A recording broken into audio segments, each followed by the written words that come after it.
हे guys, अस्सलाम वालेकुम, this is Rabia and I am back with my top 5 dramas of the week. क्या हाल चाल है आपके? रमज़ान स्टार्ट होने वाला है and we are excited about the new Ramzan dramas.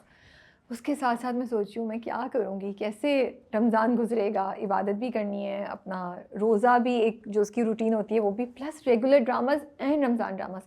By the way, as of now I think there are 6 Ramzan dramas which are coming this year.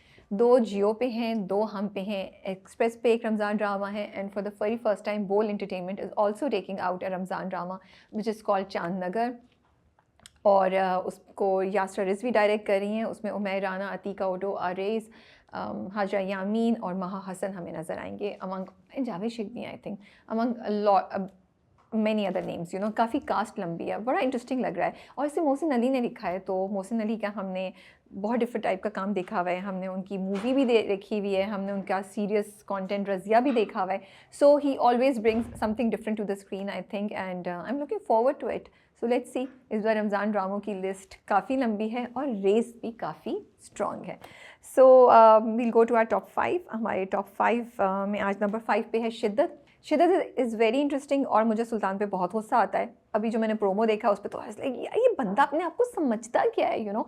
So it's interesting कि एक ड्रामा आपको कितने इमोशंस के थ्रू गुजारता है and असरा के लिए आप feel भी करते हैं। एंड आई वॉज हैप्पी कि उसने सुल्तान ने जब उसको लंच के लिए बुलाया तो वो नहीं गई। नंबर 4 पे हमारे पास है खई। खई is going was going strong I would say. अच्छा, अब 2 एपिसोड्स आती हैं। एक एपिसोड अक्सर अच्छी होती है, एक एपिसोड थोड़ी सी स्लो हो जाती है, या कभी कभी दोनों एपिसोड स्लो होती हैं, मुझे ऐसा फील होता है। और आज भी मैंने ऑनेस्टली प्रोमो देखा, मैंने कहा यार आज भी कुछ नहीं होने वाला, ये सिर्फ हमें बता रहे हैं कि ये होगा वो होगा, बट एक्चुअली में कुछ भी नहीं होगा। सो आई विश कि ऐसा नहीं होता। I was liking the pace, जो मैं पहले भी कह चुकी हूँ, and I was liking the twists and turns that were coming one after the other. अब इट्स मोर लाइक, वो नहीं होता रियलिटी शोज में पहले जैसे होता था, the winner is the winner is the winner is the winner is, you know, कोई 10 दफ़ा विनर विनर कौन है करके फिर कहीं जाके बताते थे। तो अब वही हो रहा है, जमदा अटैक करेगी, अभी करेगी, किसको करेगी, कैसे करेगी, चनार पकड़ लेगा बादल को, पकड़ लेगा पकड़ लेगा पकड़ लेगा, कब पकड़ेगा, नहीं पकड़ा। तो it's that kind of a game that's going on and it's testing my patience and I just feel then as a viewer मेरा तो ओवरऑल व्यूइंग एक्सपीरियंस जो है वो अफेक्ट हुआ है। सो नंबर 4 पे खई है। नंबर 3 पे हमारे पास है बंस रोड की Romeo and Juliet. Interesting drama है, मुझे बड़ा मज़ा आता है देख के, and I am liking the filmy feel that the drama has. I am very sad कि उसमें हमने थप्पड़ देखा, हीरोइन जो है वो हीरो को थप्पड़ मार रही है, and you watch a really great drama with right messages and right execution of the script, and then this happens and you wonder what happened, what went wrong। क्या हमारी थिंकिंग भी चेंज होती जा रही है? क्या वो चीज़ जिसके लिए औरतों ने सदियों लड़ाई की है, अब्यूज़ जिसके बारे में हम इतना बोलते हैं, उसको हमने एक एवरीडे चीज़ बना दिया है कि किसी को गुस्सा चढ़े तो वो किसी को भी थप्पड़ लगा दे, एक औरत मर्द को लगा दे and it's no big deal. हाँ, मर्द औरत को लगाए तो बहुत बड़ी बात है। So lots of questions going on in my mind on that. But Burns road की रोमियो जूलियट हमारे पास नंबर 3 पे है। नंबर 2 पे जाने से पहले करेंगे हम बेस्ट डायरेक्टर, एंड दैट्स फजर रज़ा फॉर बंस रोड की Romeo Juliet. Yes, I am not happy कि आपने थप्पड़ डाला था, लेकिन मुझे एग्जीक्यूशन और मुझे जो पूरी सिनेमाटोग्राफी है और जो जिस तरीके से ड्रामा शूट किया गया है, मुझे वो बहुत अच्छा लग रहा है। आई लाइक इट कि उन्होंने एक ड्रामे को एक बहुत ही फिल्मी लुक दी हुई है।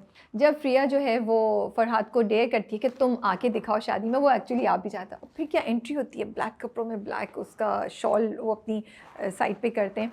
सो आई एम लाइकिंग दैट। फिर मोटरसाइकिल का जो पूरा सीन था वो कितना खूबसूरत सीन है, और अगर आप उसको डाइसेक्ट करें तो it's a slow, it's a representation of how they have become so close to each other। पहले वो हल्का सा हाथ आगे लाती है उसके कमर पे, फिर अपना सर रखती है, फिर वो दिखाते हैं कि वो उसने टाइटली उसको पकड़ा हुआ है और उसने अपना सर भी एक डिफरेंट डायरेक्शन में मूव किया है, which shows comfort, which shows connection, intimacy in a very decent way. So मुझे ये जो चीज़ें ये शूट, एंड वो सीन इतना अच्छा है, it like it gives you a romantic feel, it tells you the relationship between the two. तो मुझे ये चीज़ें बड़ी अच्छी लग रही हैं। फिर उन्होंने बड़े फिल्मी अंदाज में बताया कि जी कैसे उनका सीक्रेट रिवील हो जाता है। Of course script writer and जो राइटर हैं उनका बहुत बड़ा इसमें रोल है, उन्होंने लिखा है, लेकिन उसकी एग्जीक्यूशन हमेशा सही होनी चाहिए। वो जो रोमांटिक हीरो से एकदम से फरहाद ने चेंज किया, ये डायरेक्टर की वो है कि उन्होंने बताया कि इसको एकदम से स्विच करना है टू दिस हीरो जो परेशान हो जाता है।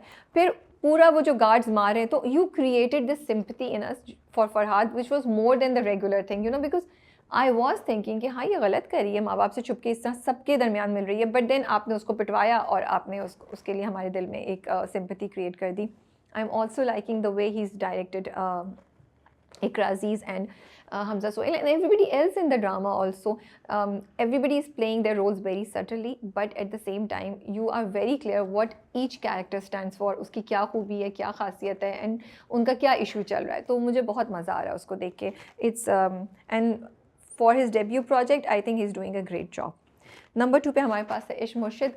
इश्क मुर्शिद अच्छा है एंड शायद मैं ये लाइन बहुत दफ़ा कह चुकी हूँ, दोबारा रिपीट कर रही हूँ क्योंकि शायद हमें रोमांस देखने को नहीं मिलता, तो हमें अगर रोमांस की कहीं भी हिंट नज़र आती है तो हमें वो चीज़ अच्छी लगती है. यहाँ पे तो फुल डोज ऑफ रोमांस मिल रही है, तो क्यों नहीं अच्छी लगेगी आपको. कहानी मुझे लगा थोड़ी सी ड्रैग हो रही है, वो पूरा सीन जो है दरमियान का इतना वो झूले पे ही था, लेकिन फिर भी मज़ा आ रहा था हमें देखने का. 5 सेकंड वाली बात अच्छी लगी थी, थप्पड़ हो गया, वो शुरू का जो उन्होंने पूरा सेफ्सो में जो कि गाने पे पूरा पिक्चराइज किया वो बहुत अच्छी फील दे रहा था. तो overall I think even though the story just moved a little bit and at the same time there was a long part of the drama which was kind of dragged, we still enjoyed watching it. So I think इतनी complain नहीं करनी चाहिए हमें. So number 1 पे जाने से पहले करेंगे best actor male and female. Best actor male goes to Bilal Abbas Khan as Fazal Bakhsh and Shamir in Ishq Murshid. What I really like is that whole scene, जो पहला गाना है उसमें the way वो चारपाई को टाइट कर रहे हैं उसके रस्सी को, and he's looking at Shibra and he has this expression on his face that he's telling her कि I'm the one, and he's, you know, without even saying a word he's expressing all his emotions to her.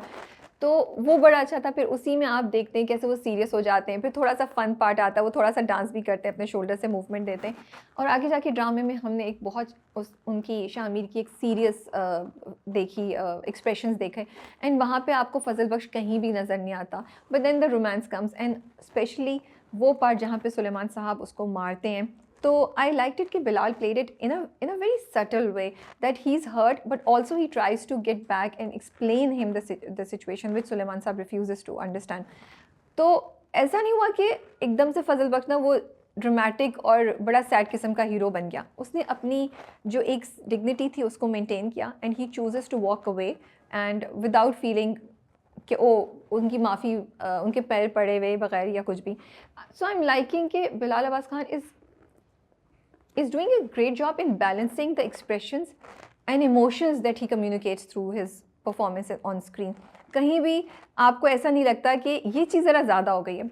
अगर वो फजल बख्श बन के बहुत ज़्यादा funny चीज़ें या थोड़ी ऊट पटांग करें तो वो अच्छा ही लग रहा होता है कि उन्होंने उसकी वाइब ऐसी क्रिएट कर लिया. अगर वो शामिर बन के थोड़े से सीरियस और मध्यम होते हैं वो भी आपको अच्छा लग रहा होता है. अगर अब वो फजल बख्श बन के थोड़ा सा पीछे हुए and we didn't see the same जोश जज्बा या वो बेवकूफ़ाना चीज़ें जो या वो थोड़ी सी मस्त मलंग वाली चीज़ें जो हमें नज़र आती हैं फजल बख्श की, वो नज़र नहीं आई, तो वो बिल्कुल सही था. So I am liking it that he is able to capture or grab the exact emotion that the character is supposed to play at that point in time in the scene and communicate it to us. Okay जी, best actor female goes to Ikra Aziz as Faria in Freya in Buds Road के Romeo Juliet. I really like it कि usually ऐसे characters जो होते हैं जिनमें आपने comedy भी करनी होती है और थोड़ा सा सीरियस भी आता है, और आप दिखाते हैं कि वो आज की लड़की है जो इंडिपेंडेंट है, यंग है और she has a mind of her own, वो या तो बहुत चीखने चलाने पे चले जाते हैं या उनके सारे एक्सप्रेशंस फेशियल जो होते हैं वो इतने एग्जैजरेटेड होते हैं कि आप सोचते हैं यार कौन ऐसे बात करता है. Seriously, even if you liking the character, even if you liking the story, you do question the portrayal. So I am really liking it कि इकरा ने इसको इतना नॉर्मल खेला है, इतना नॉर्मल परफॉर्म किया है. कहीं भी उनकी किसी भी जब वो रिश्ता लेकर आते हैं और उनको माँ और भाई बोलते हैं कि कॉफ़ी के लिए लेने जाओ, तो हमने कहीं भी उनके इससे बहुत ज़्यादा एक्सट्रीम रिएक्शंस नहीं देखे उनके फेस पे. It was a very subtle performance where she says why do have to go. जब वो गाड़ी में भी बैठी होती हैं, जब थप्पड़ भी होता है, तब भी कहीं हमें बहुत ज़्यादा, अदर देन दैट जब वो उनका एक आउटबर्स्ट होता है, वो कहती हैं हाउ कैन यू डिसाइड कि मैं पकवान वाले को पसंद करूँगी या इसको. सो आई एम रियली लाइकिंग कि उनकी पोर्ट्रेल जो है रियलिस्टिक है, सटल है and effective है. I don't see any over the top performances from her at any point in time. Again वो जो मोटरसाइकिल वाला सीन था, when she puts her head on Farhad's shoulder, that is such a beautiful scene. वो एक scene है but उसमें उनके expressions इतने चेंज होते हैं और वो बिल्कुल बता रही है कि कैसे she is connecting, this girl has become this guy has become so close to this girl. So these emotions जो आई थिंक जब किसी को मोहब्बत होती है वो उसके थ्रू गुजरते हैं, उन्होंने उसकी बहुत अच्छी रिप्रेजेंटेशन की। नंबर 1 पे हमारे पास है Jaane Jahan, the love story that always wins my heart. So बड़े cute, soft, very realistic, basic moments हमें नज़र आते हैं स्टोरी में बिटवीन महानूर एंड शहराम। उसके साथ साथ तब्रेज़ और गुलज़ेब की कहानी भी आपको इंटरेस्ट करती है। अब्दुल क्या कर रहे हैं, क्या वो और आलिया इंटरेस्टेड नहीं थे तो क्यूरोसिटी है, जीनत चली गई है, क्या वो वापस आएगी। सो जाने जहाँ वो ड्रामा है जो आपको फुल डोज ऑफ रोमांस भी देता है, but at the same time it keeps you engaged and curious next क्या होने वाला है। ये मेरे टॉप 5 ड्रामास थे इस हफ्ते। आपके टॉप 5 में कौन कौन से ड्रामा हैं ज़रूर देखिए, ज़रूर बताइएगा मुझे अपने कमेंट्स में। आई विल बी रीडिंग, मैं पढ़ रही होती हूँ। मुझे बड़ा मज़ा भी आता है जब अक्सर आप लोग अपना व्यू बताते हैं और मुझसे डिसएग्री करते हैं या मेरी बात से एग्री करते हैं। अब्दुल्लापुर का देवदास जी ज़िंदगी पे ऑलरेडी आ चुका है। I am gonna catch up on it and watch it and let's see if we like it or we have some other views about it. Take care and Allah Hafiz.